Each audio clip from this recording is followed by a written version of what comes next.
What is going on, everybody? Welcome to another episode of Real Rumble. Got a few topics I'm going to talk about here today.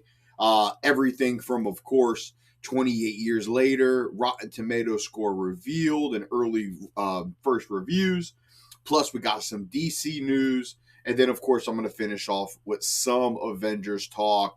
But, guys, before I go ahead and get to the video, if you haven't got a chance to subscribe to the channel, go ahead and subscribe for more Real Rumble. But let's get to it. So, something I was really excited to talk about here today.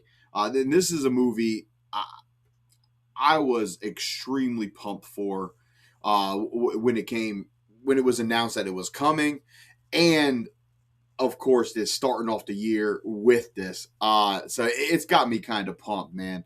So 28 years later, we just got 28 years later, which just came out this previous year. And man, I was really surprised. I didn't jump on board when it first came out. I was a little hesitant, to be honest with you, right? Because we did get 28 days later, which was awesome with Cillian Murphy. And then we ended up getting 28 weeks later. I didn't really enjoy that one too much with Jeremy Renner. So then they decided to bring it back after all these years. I kind of was a little hesitant. But when I finally watched it, holy moly, man, I really enjoyed it. It was actually one of the movies I enjoyed most from this previous year. But now we're getting 28 years later, and it makes sense after you watch 28 years later, the one that came out last year, the Bone Temple. It makes sense, a sequel happening, right? So now it's here, and of course I'm checking it out tomorrow in the theaters. But at the moment, we do got some early reviews, and so let's check it out actually, and let's see where it's at. So based on this article here, it says 28 years later, the Bone Temple is certified fresh, currently at 93% on Rotten Tomatoes, and that's just based on 92 reviews. 28 years later, just a little perspective. 28 years later has a 89% rating on the Rotten Tomatoes. 28 days later has 87, and then 28 weeks later has 73. It was the weakest of the two. And then, of course, stepping into this movie, we are changing director from Danny Boyle to Nia DaCosta. She is previously known for doing Candyman. She also did The Marvels.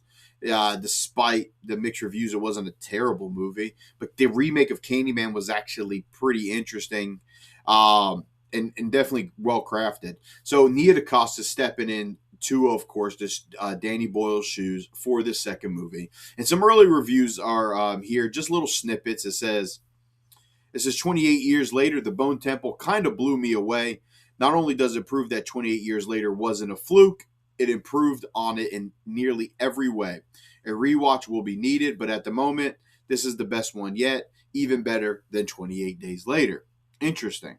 Now, The Guardian wrote, a murderous clockwork orangey gang take on the zombies in a gruesome and energized forquel. Interesting word. It's the finest of the 28 franchise by a blood curdling mile. And then this is by Deadline.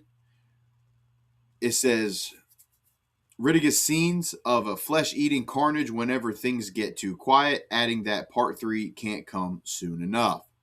So it's really encouraging, man. Like I said, I already have plans to go and watch it tomorrow. And my expectations were high for this one. I was like, heck yeah, this is the first movie at the beginning of the year that I'm most pumped to see. I'm excited for it. But what do you guys think about these early reviews? Um, are you all right? So with that down, on to the next topic. This one I was really pumped for. So we all know God of War. God of War, probably, arguably, one of the greatest video game franchises, if not the greatest, in all of history, right?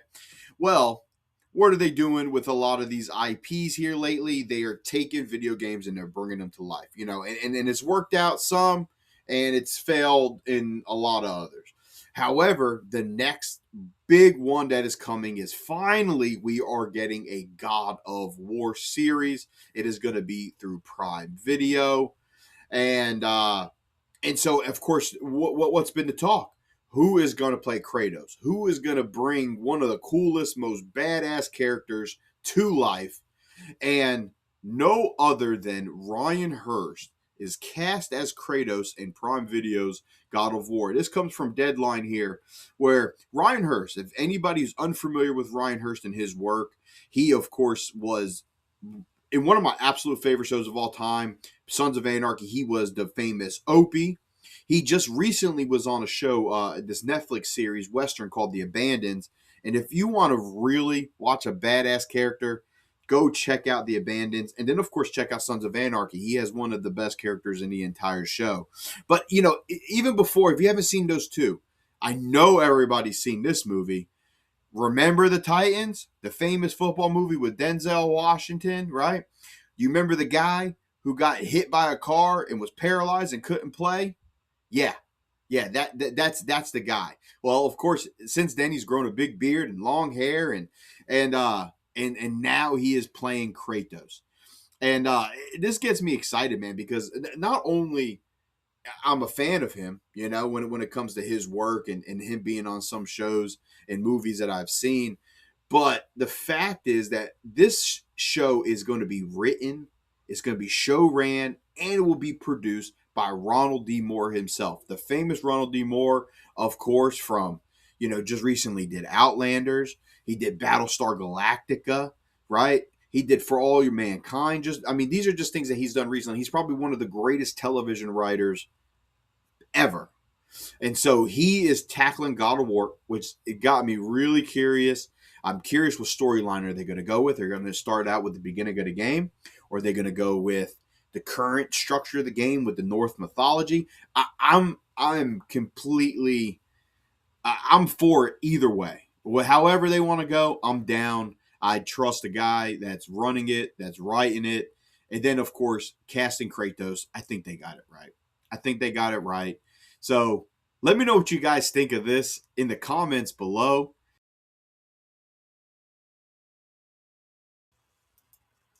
All right, so with that down, on to the next thing. Let's get into some DCU stuff, guys. Anybody who's seen any of my videos, I'm a huge fan of this DCU. I love where it's going.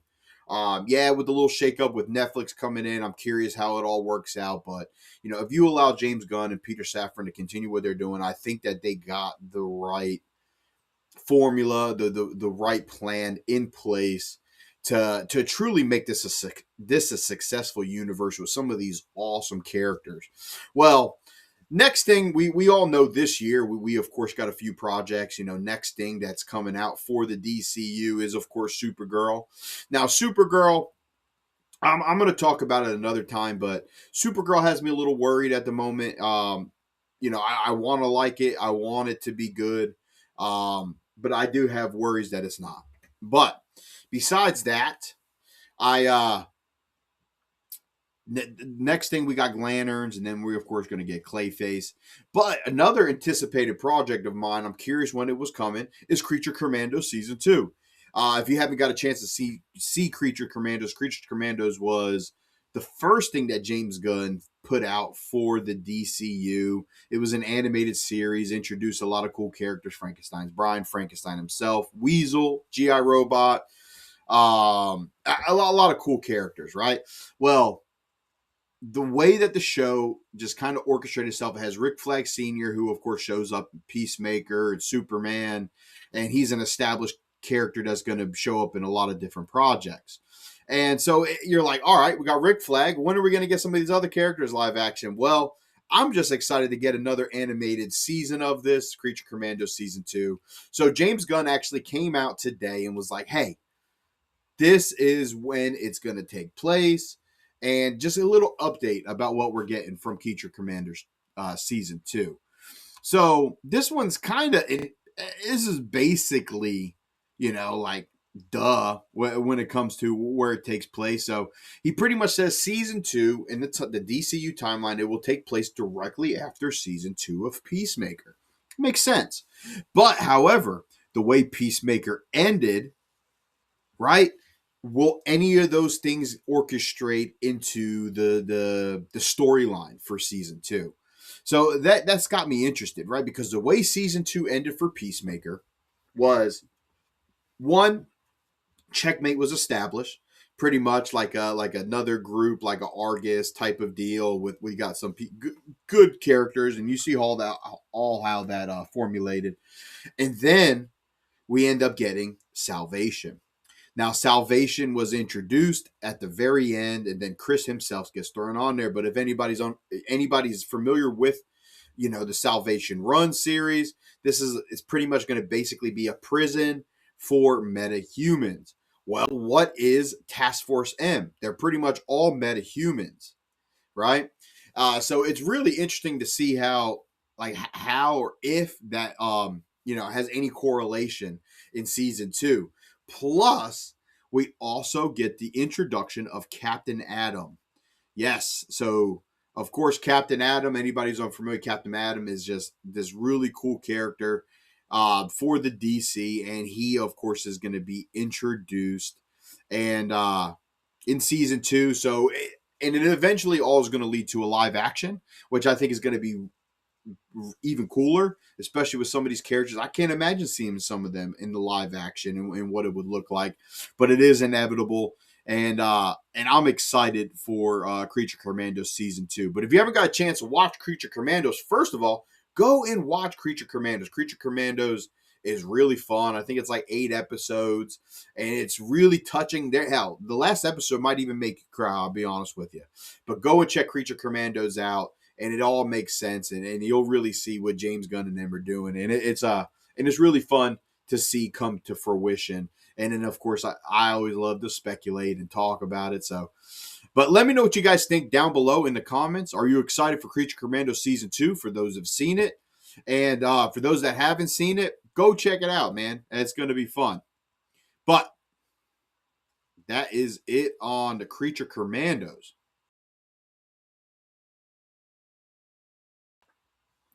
Now, next thing that I wanted to get into, it's basically DC again, right?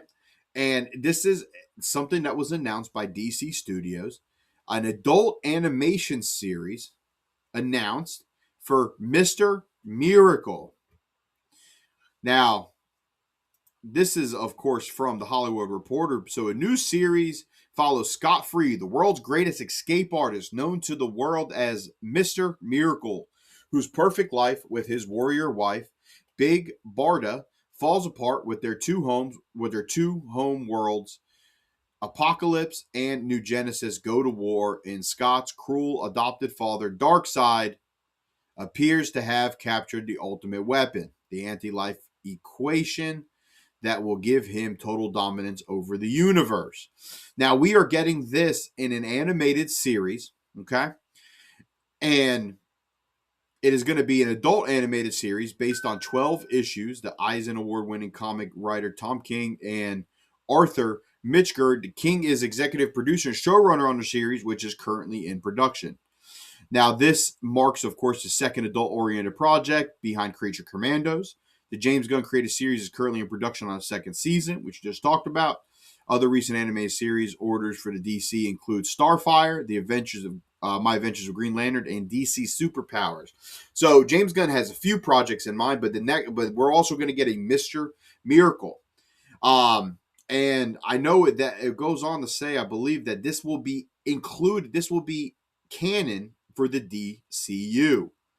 So really interesting to see, man. We got some animation, we got some live action, and they're all going to tie in together. It's really interesting. That's something Marvel has not done, which I think was a pretty brilliant idea on James Gunn's part, right? Because animation doesn't cost as much to do, and you can still make some really cool, compelling stories. Look how popular anime is, for instance, right?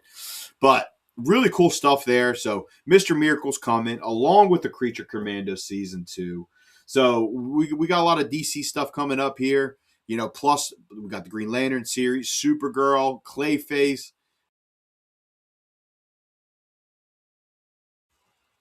All right, so with that down, Now it's time to get to some Marvel. Yes.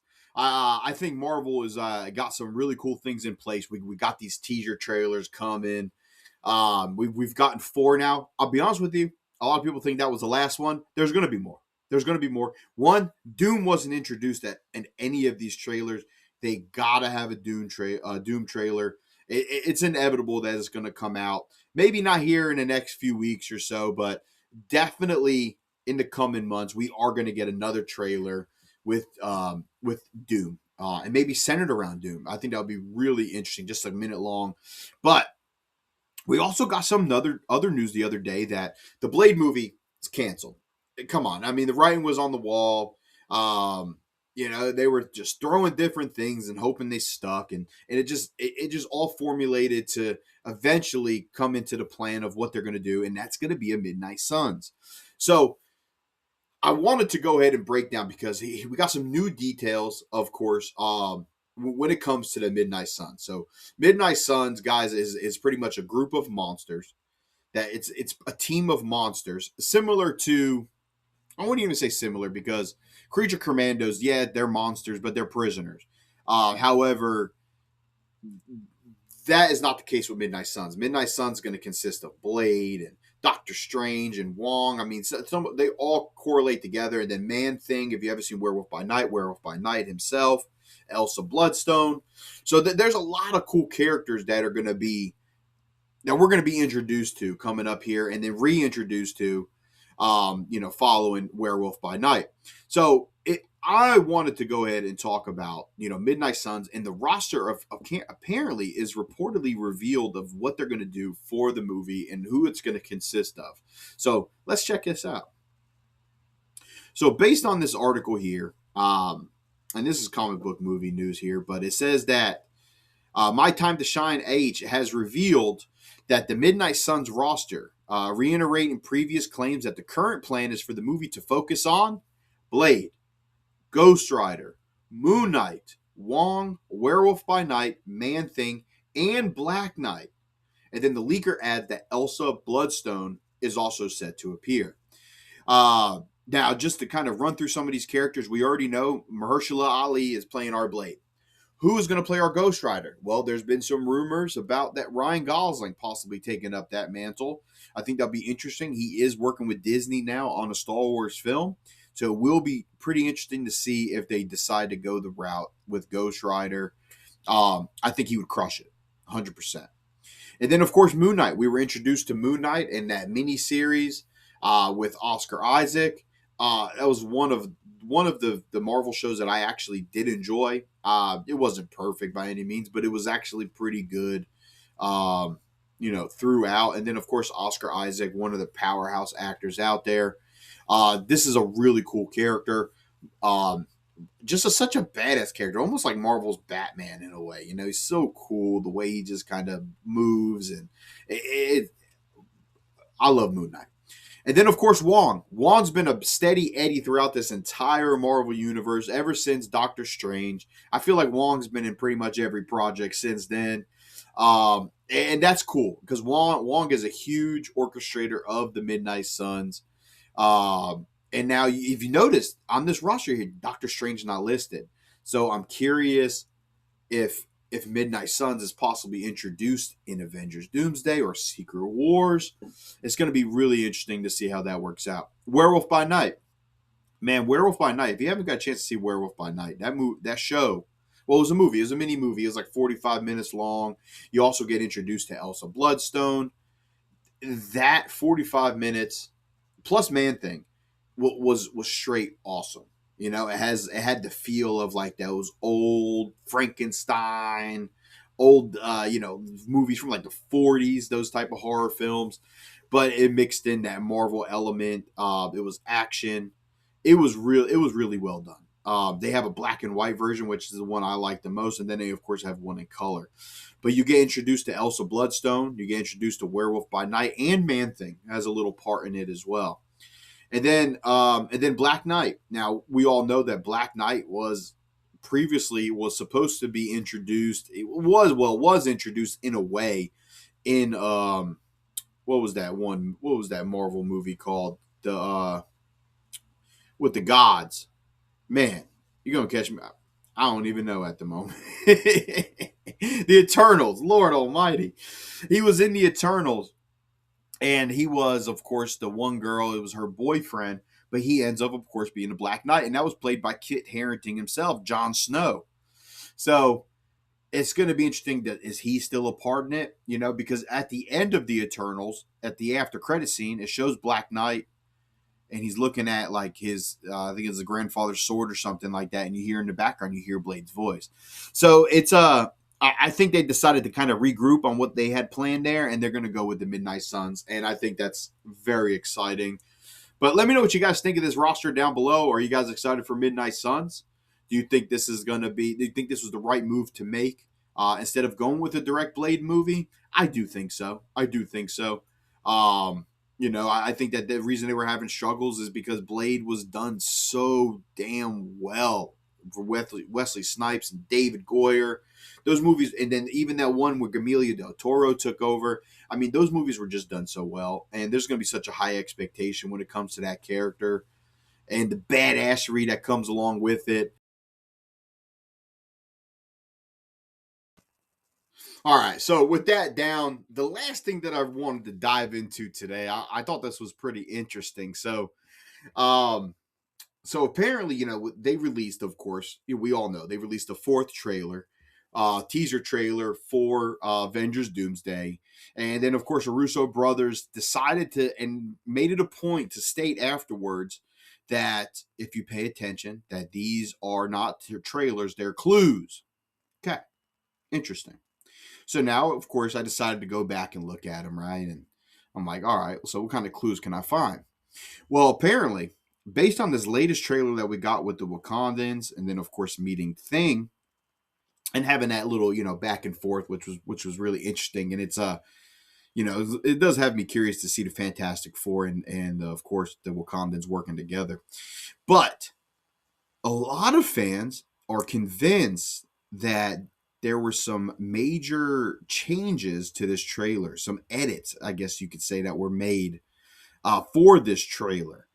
And so, just to give a little context, kind of, because this happened a few years back when we got Spider-Man: No Way Home. When they released the trailer, there was a part where it shows Spider-Man going, swinging and going to fight, of course, all of the villains that were in the movie. Well, a lot of people jumped on. They were like, "Hey, no! They're all three Spider-Mans are going there, right?" Which makes total sense, right? And those fans happen to end up being right. Well, same thing is going on now, apparently, with this fourth trailer, and they're saying that in the part where they showed the Thing, that it's actually him and Doctor Doom together. So when the Wakandans are meeting Thing, apparently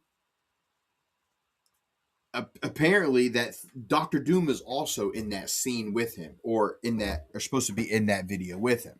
So it's really interesting to hear this. So let me know what you guys think of that down below. Is that interesting, and how would that come to be, right? How would that come to be? How would the Thing and Doctor Doom work together? Doctor Doom's the villain, right? Right, but it's going to be really, really interesting to see if this does come true. If this happens to be true, man, kudos to the people, man, who are just on this shit, man. I tell you, I definitely admire it. But this is going to be good. This is going to be interesting. I'm curious what comes out. Like I said, they're gonna have to give us a Doctor Doom trailer. They're just gonna have to. It's just gonna happen. It's people think this is the number 4 was the last one. Nah, we're probably going to get like 6 of them all together. And then plus they'll actually have an actual movie trailer. But let me know what you guys think down below. And then, of course, since you're making it to the end here, if you haven't got a chance to subscribe to the channel, go ahead and subscribe now for more Real Rumble